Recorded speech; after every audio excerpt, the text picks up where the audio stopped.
I think it's been absolutely wonderful. Great people in a location that is world class, but there's also a lot of interesting conversation between the beers.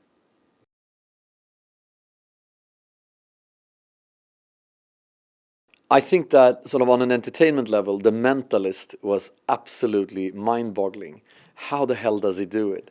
I thought that was interesting. But otherwise, I think that the once again the conversation in the corridors, the in-between things, the reflections with the audience about what the speaker says, is as interesting as the speakers themselves. I think.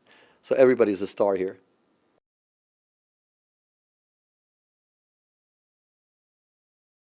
There's something that I think a lot of others can learn from. We're really helpful. Swedes are nice to each other. So if you get an investor, you help me get the same investor, or you help me roll out with your contacts in a new country. So we're very, very nice and we're honest. So if you trust people, you save a lot of time, and if you get a lot of help, you gain a lot of speed. And that's something that I see here. They could be like Munich against Berlin, or it's much more competitive in a sort of a sports kind of way. We're more competitive in a kind of let's make Sweden successful.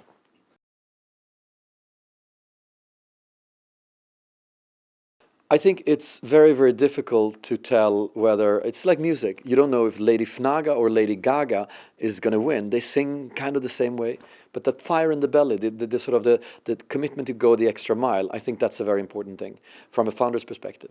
But from a business model perspective, it needs to be a good business model that scales and becomes better and better.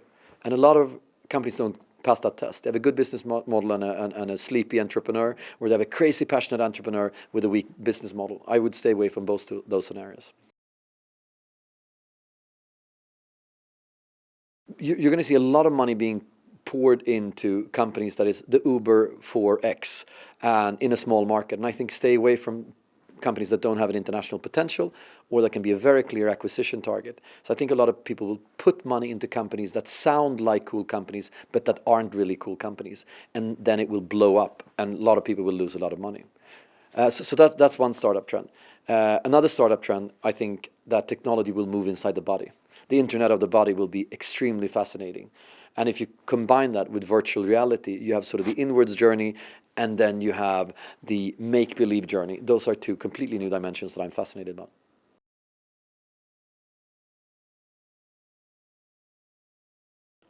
Because what I think will happen is that if we're good at creating explosive business model, they will kill 80% of the existing jobs in that industry. And if you don't create big companies that take on the global market, you won't have enough jobs. We really need to create opportunities so that our kids will have jobs, so they will be prosperous, because the old industrial model where everybody works at Siemens is not going to work anymore. So we have an opportunity, but also responsibility to go international and create large and successful companies.